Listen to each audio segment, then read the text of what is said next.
Welcome to the Resilient Retail Game Plan. Hi, I'm Catherine Erdley. I'm your host. And before we jump in today, I would love to ask you a huge favor.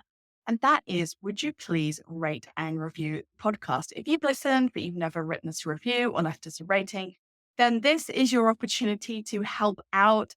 It is so helpful for me as a podcast host to have these ratings or reviews on the various different platforms. So, for example, if you're listening to Apple Podcasts, you can write a review and rate the podcast. And if you're listening to Spotify, you can rate it. You can also rate it in many of the other platforms as well, such as Pocket Casts. So do take a moment, see if it's possible to rate the podcast. It just helps get it out there in front of more people. And of course, if you subscribe or follow whatever it is on the platform that you use, then that will also be hugely helpful because you'll be the first to know about every new episode.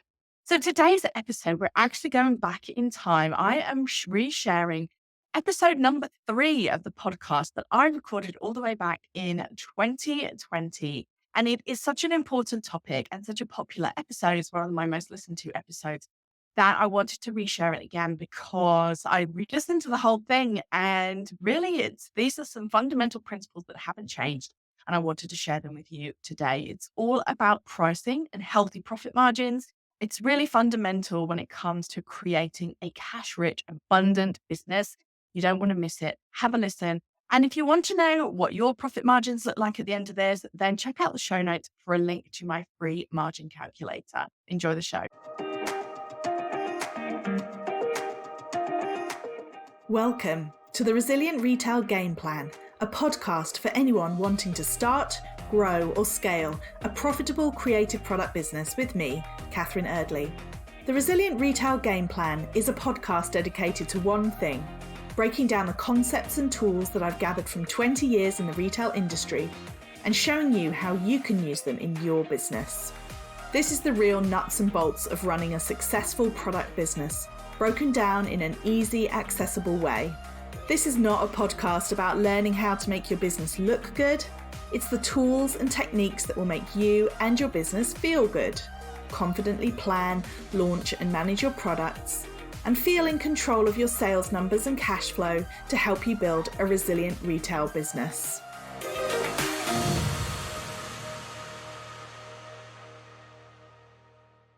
This episode is all about the importance of having a healthy profit margin. And I'm going to talk you through why they're so important, how you can look at them, and why they can make or break your business. So let's start off by talking about why they're so important. Well, if you think about it, as a product-based business, there is only one place in your business that money is coming in. And that is the difference between what you buy something for and what you sell it for.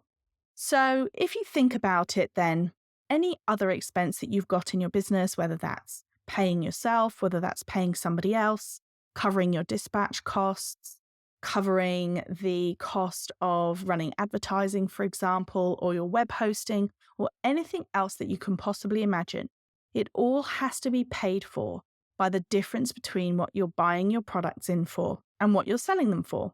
And this is the same thing in any retail business. So if you think about a business the size of Marks and Spencer's, for example, Marks and Spencer's is an enormous business and it has thousands of staff, hundreds of stores, warehouses full of stock, fleets of lorries, and all of that, everything that is in that business has to be covered by their profit, the difference between what they're buying their products for and what they're selling them for.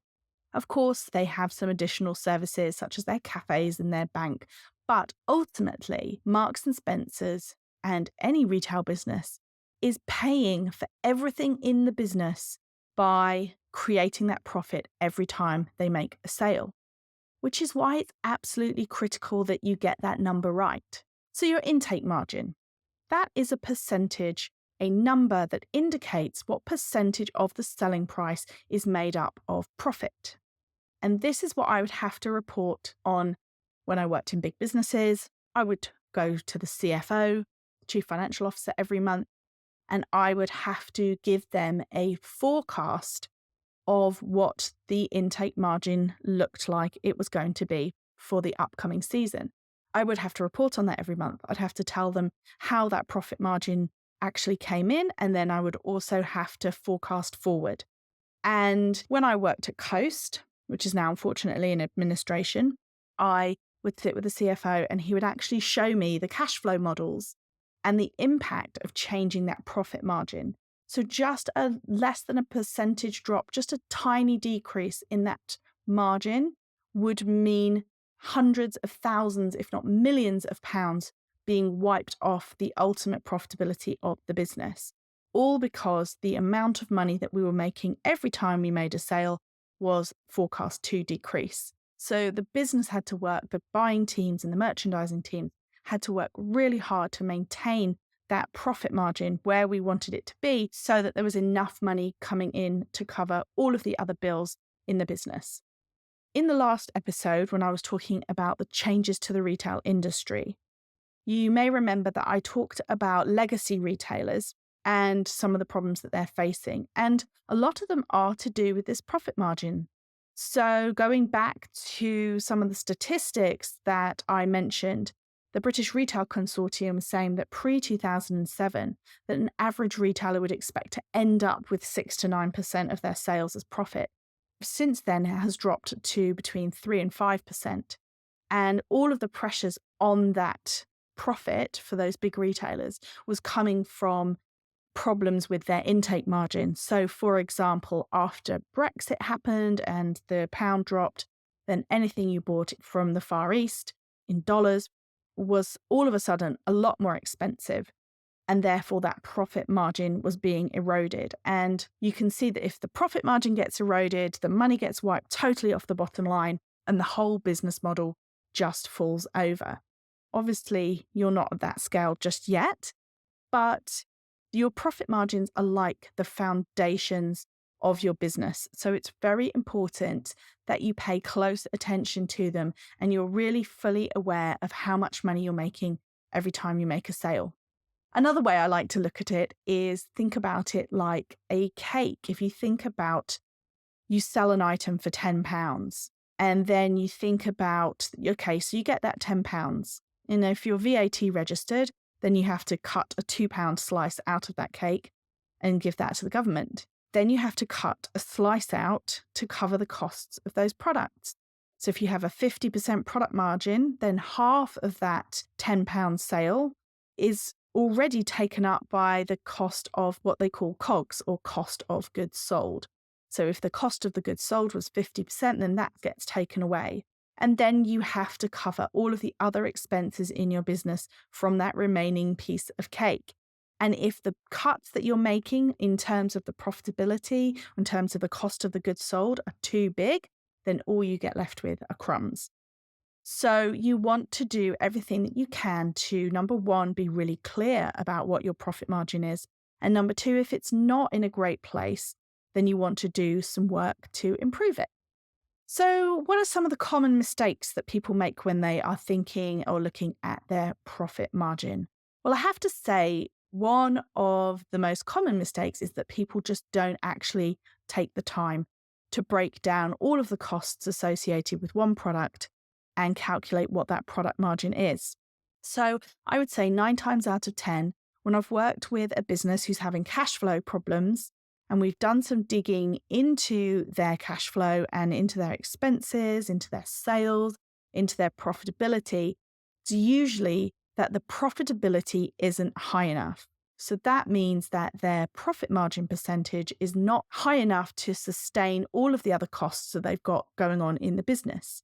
And if you don't do that piece of analysis, sometimes it can be very difficult to actually work out that that's what's going on. Because what happens is that often as a small business owner, you know maybe how much you pay for your products from the supplier, or maybe you know how much your materials cost you if you're making your products. But if you've not sat down and broken down every single invoice so that you're looking at the unit cost for one item and then worked out what your profit margin is, you may miss when there are other elements around how you're selling that product that are eating into your profit. So, for example, one of the most common mistakes is not looking at the amount of money you're spending on packaging, for example. So you might know how much your product costs are. You might have a vague idea of how much your packaging is costing you, but you've never actually added up all of the costs of the bubble wrap or the cardboard insert, the cost of the box and the postcard that you're putting in. You maybe haven't added in if you are creating a nice branded pouch or a box or something like that to put your products in. If you don't break all of those costs down and then look at them against how much you're selling your product for, you may miss where you are actually not making enough money. So I'm not bringing this up to make you feel inadequate in any way, shape, or form. In fact, it is definitely not just small businesses that make these kind of mistakes. For example, I once worked for a company that sold cushions, and they had been selling these cushions for many years. They'd looked at the profitability based on the costs that they were paying to the supplier, but they'd never properly looked into the detail of how much the shipping was costing them, specifically on these cushions. And with shipping, especially when you are talking about shipping via sea, then a lot of the costs are calculated on volume. So the bigger and bulkier an item, the more expensive it is to ship. So as you can imagine, shipping cushions all the way across the world is actually very expensive. But because they were calculating the shipping with a different department, they weren't factoring it into their prices. They missed the fact that they were actually losing money on every cushion that they sold. In other words, they would have been more profitable if they had never bought these cushions at all, simply because the unit cost of shipping was astronomical. So again, it's not just small businesses that make this kind of mistake, but it just really goes to show how important it is for you to understand all of the elements that go into you getting and then selling your products. The other big issue that I come across is with handmade products. So people who are either finishing an item by hand or perhaps even making it from scratch themselves. And usually the issue there is that people look at the cost of their components and all the elements that go into making up the product, but they forget to look at how much it's costing them in terms of their time. There are two issues with not factoring in your time into the costs for your products. The first one is that if you ever want to scale, you want to increase the amount that you're making and perhaps get somebody in to help you with your production or to make some of the products for you, then you're going to have to pay those people. And if you've not built enough profit into your business, if you've not correctly calculated how much it's costing you, including the amount of money that you'd either have to pay yourself or them, then you're never going to be able to profitably scale. So it's well worth doing that exercise now so you have a really clear understanding of what you're doing and how you can grow in the future. The other reason that you need to factor in your time is that, quite simply, otherwise you're going to be working for free. And quite frankly, that is not sustainable. Most people can get excited when they're starting a new business. They don't mind the fact that they're not paying themselves and they're just putting all the money back into the business for a little while. But eventually, whether it's 1 year in or 2 years in, it will just become too much for you if you are not actually able to pay yourself. And not factoring in your time and not allowing for that to be part of the product calculation is a really quick way for you to build a business that can't ever sustain you financially. So how do you actually go about calculating your profit margin? As I mentioned previously, it's really all about breaking down your costs so that you can look at everything as if it's one single product. So for example, let's say you pay £300 to ship 300 items. So you would divide £300 by 300, so you would know that your shipping for one item is £1. You would do the same thing for every single invoice that you receive for the product, whether that's your packaging or your shipping duty, anything else that you can think of. This is such an important exercise that there is actually 3 of my courses within the Resilient Retail Club: Start Your Business, Pricing Your Product, and Grow Your Profits. 3 courses that I include this exercise in because it is so critical for understanding the profitability and the ongoing health, if you like, of your business. So once you've done all of this, you've broken down all of your costs and included things like your time and everything else, then you want to work out your profit. So once you have the profit, and I have a calculator again inside the club that helps you do this, a spreadsheet that you can just key everything in, and then it tells you the amount of profit that you're making. You would then divide that by the retail price times by 100 to get a percentage. If, for example, you have an item that you sell for £10 and you are not VAT registered, if the costs associated with that item are £3, then your profit would be £7. £10 minus your £3 costs. Makes sense, right? And then £7 divided by your retail price, that £10 again, that gives you 0.7, which times by 100 gives you a percentage of 70%. It sounds like it's a complicated calculation, but actually, if you think about it, all you're trying to do is work out, again, if we go back to that cake analogy, what percentage of your cake is profit. I'm going to put that calculation in the show notes so you can have a look at it. It's kind of a hard thing to listen to somebody spell out for you, but when you have a look at the calculation, what I want you to take away more than anything is that the profit margin percentage is quite simply the percentage of your cake that is profit. If you are a business that is VATable, so in other words, you're registered for VAT, then you have to take off that VAT before you do the calculation. So again, if you have a £12 item, you would divide it by 1.2 to remove that VAT. Then you would take off your costs. So if you had £3 costs, you take that off the £10 that's been left after you divide 12 by 1.2.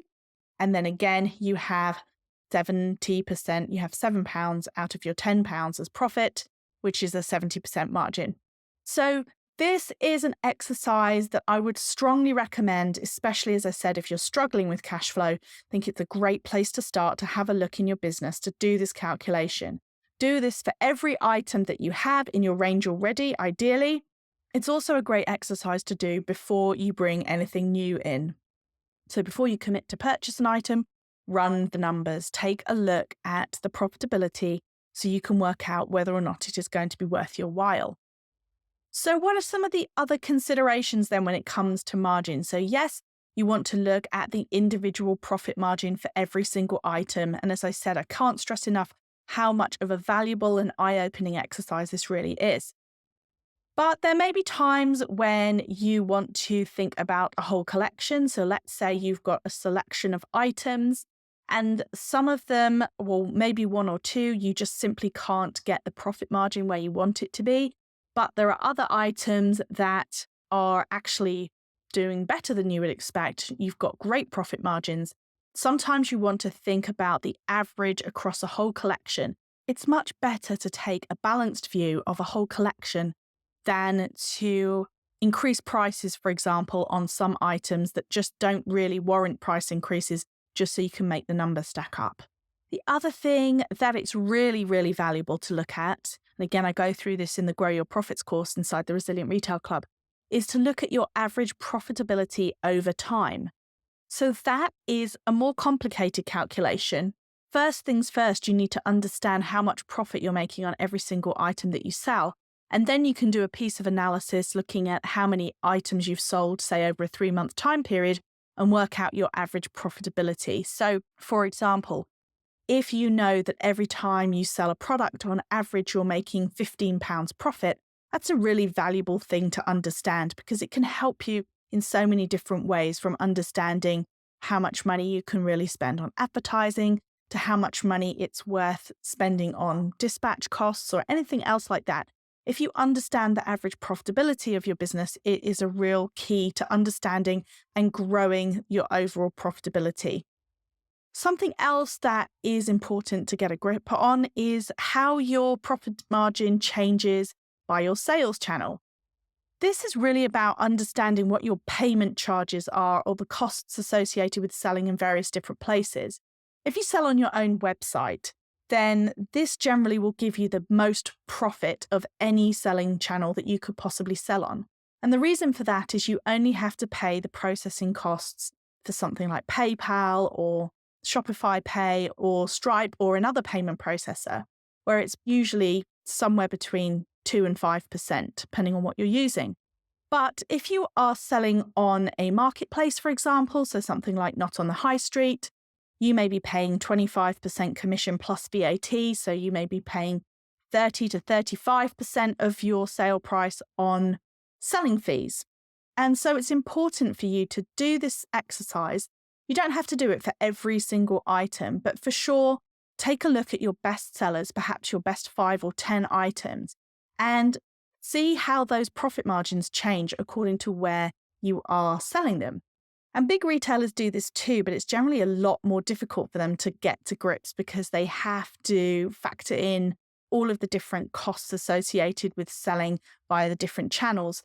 But it is an exercise that a lot of them do on a regular basis, is understand if you're a retailer that sells on your own website, that is in concessions, so in other words, inside department stores, you wholesale items, you sell on other people's websites, you need to understand where you're making the most money. Because in a situation where you've got limited stock, for example, you're going to want to understand where the best place for you is to sell that stock. So if you don't know the different profit margins by sales channel, it can be more difficult to make those kind of decisions. So it doesn't take a huge amount of work once you've got all of that information plugged in, once you've done the big job, which is to get all of the different product costs associated with the product broken down into single units, then usually you just have to tweak the calculation to work out how much it costs you to actually sell. And it's also useful to understand if there are products that you can only sell on your own website, for example, because if you sell them not on the high street, you'd be at a loss. Wholesale is another area where you really want to understand those profit margins. So wholesale, generally speaking, you're going to be selling at less than half your retail price. So you need to understand if you are selling any of your products at wholesale, whether or not you're actually even making any money. Definitely taking the time to do the exercise to look at your profitability by sales channel is really valuable. And the final point about other things you might want to consider with your margin is think about your shipping costs. So once you've done this piece of analysis, you may find that actually there are some products where free shipping just doesn't make any sense, or you're just not making enough money if you're offering free shipping.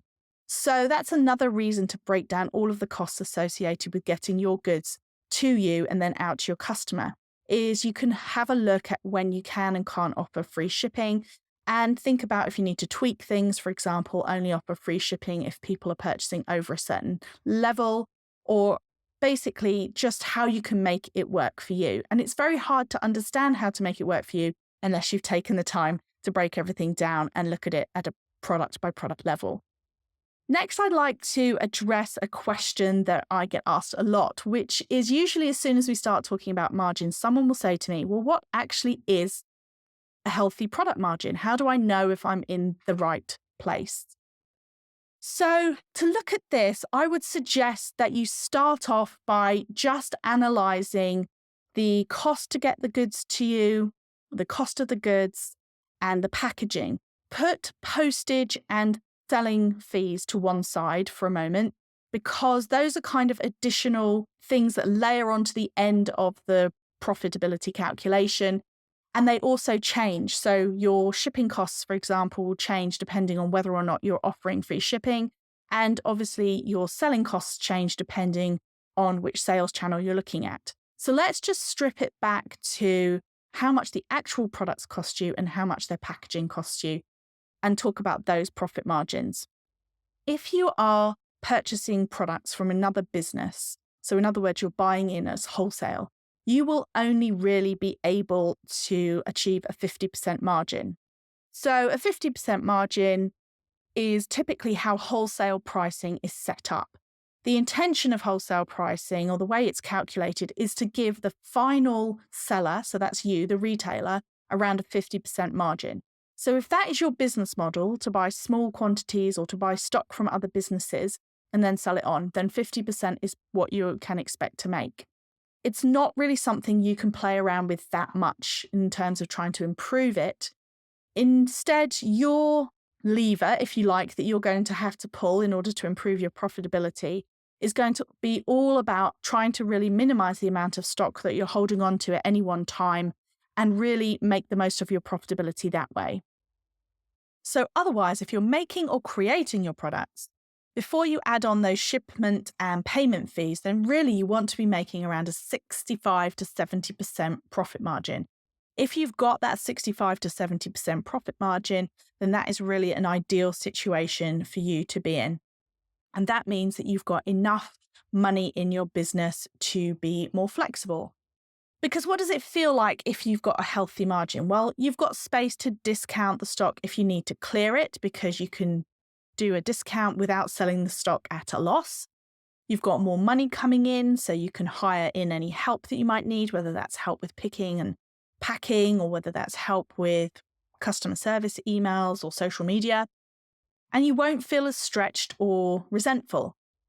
As much as you have to do your pricing in a very logical way, and we're going to talk a lot more about pricing in another episode, then you do, to a certain extent, have to price your products in a way that you feel really excited about selling them. And a really good indicator of if your prices and your profitability is not really in the right place is if you've been going for a while and you actually end up feeling resentful when you make a sale, because you know the amount of money that is going to be left after everything else has been taken out is just simply not going to be enough to make it worth your while. So that is a really good indicator that your prices and your profitability needs to be looked at. And it's worth mentioning that there are just a couple of exceptions, a couple of times when you actually don't need to be as focused on the profit margin percentage. That might sound like an odd thing to say after I've spent the last 20 minutes convincing you that you need to take a look at this profit margin percentage. But it's really just a couple of examples. So the first one is if you have a very high value product.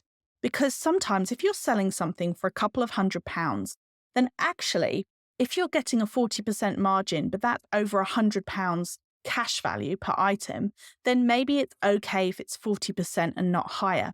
So only you know what is actually worth your while. You're better off being able to price it correctly and getting 40% margin, but that being a decent amount of money for your effort, than to insist on hitting that 65 to 70% profit margin and it being completely out of most people's price ranges.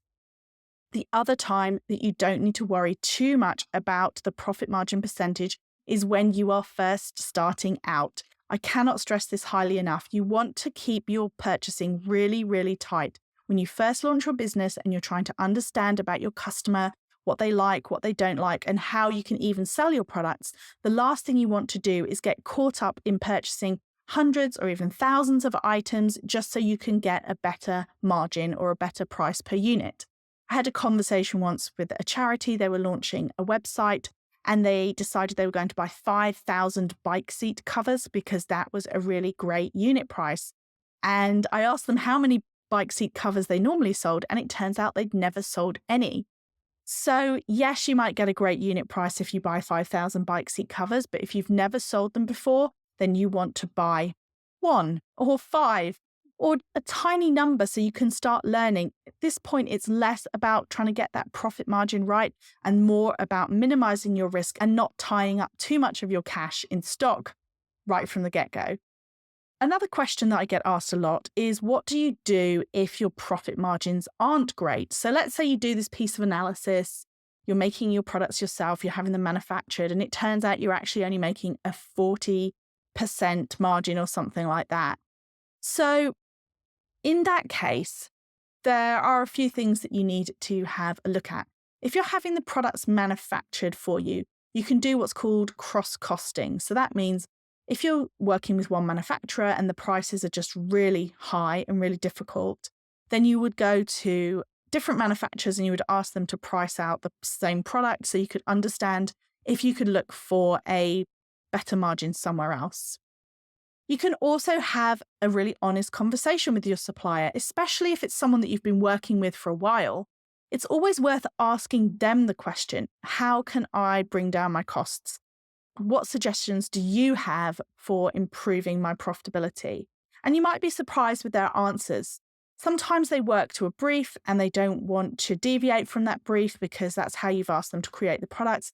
But sometimes it's worth asking that question and they may come up with ideas, whether that's ways of manufacturing that are slightly more cost effective or different processes they can use that cut time out of the manufacturing process and therefore save you money. So it's always worth asking them the question, how can we improve these costs? Another thing that you can look at is if there are any elements of the product that you could amend. So for example, if you're making the product yourself or having it manufactured, then what elements could you tweak? And This is probably one of the most common situations that I think I ever came across in my career in retail head office. And it would usually go something like this. The design team would have an amazing idea. The buying team would go away, talk to a manufacturer, get it manufactured. And then we'd all sit around the table and talk about how it was actually just way too expensive. Like we couldn't put it on the shop floor for the amount of money that the manufacturer needed to charge for it. And so the process would begin to figure out how we could actually amend it in such a way that we could bring it into the target cost price. To use an example for clothing, I can't tell you the number of times that the designers would design an amazing top with beading all over it, and it would come back from the manufacturer looking fantastic. And then we'd see the cost price and get into a long discussion about, could you space the beading out? What if you took the beading off the back?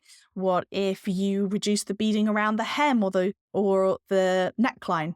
And it was this constant process where we were trying to refine the product in order to make it fit within our profitability boundaries.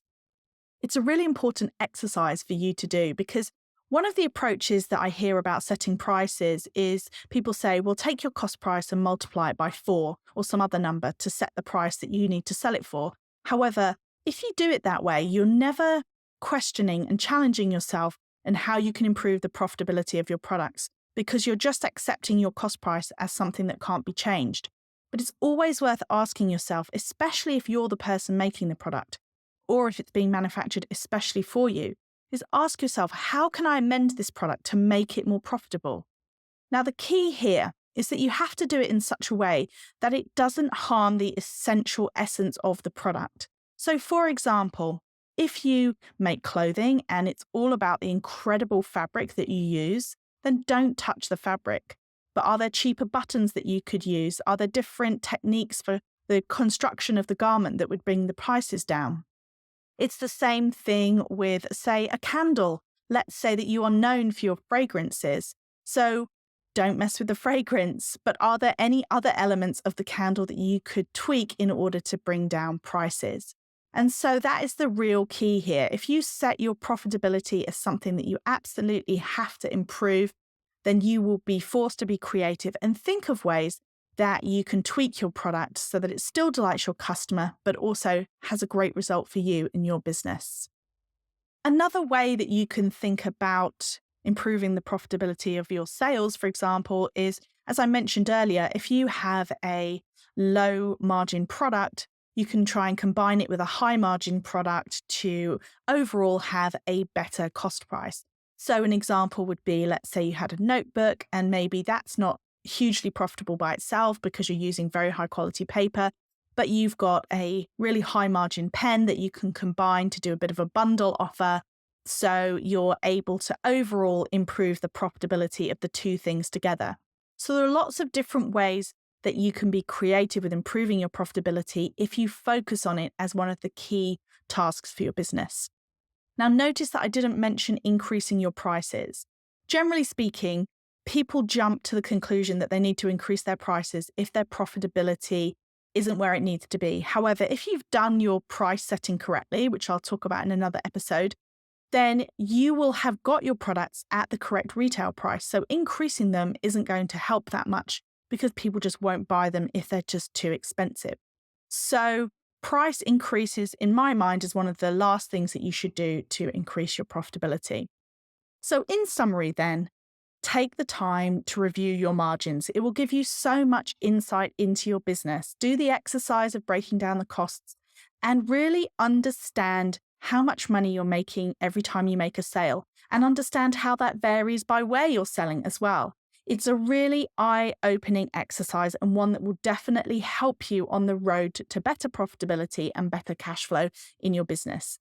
There's a cliche that is said so many times, which is turnover is vanity and profit is sanity. But it's real. It's a cliche because it's true, because you could sell 1,000 items on Instagram, but if you're not making any money on those items, if you're only making 50p or a pound, then it's just really not worth your while. Poor margins are like shaky foundations, and you want to build your business on solid ground.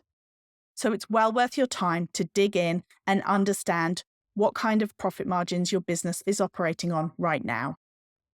Thank you so much for listening. As I mentioned at the beginning, there is a margin calculator that you can check out that will help you work out what your profit margins are for your business. So go check it out and let me know what you thought of today's episode. And as I mentioned at the beginning as well, if you can rate and review, follow or subscribe, then it means the absolute world to me and really helps out. So I hope you enjoyed the episode, and I'll see you next week.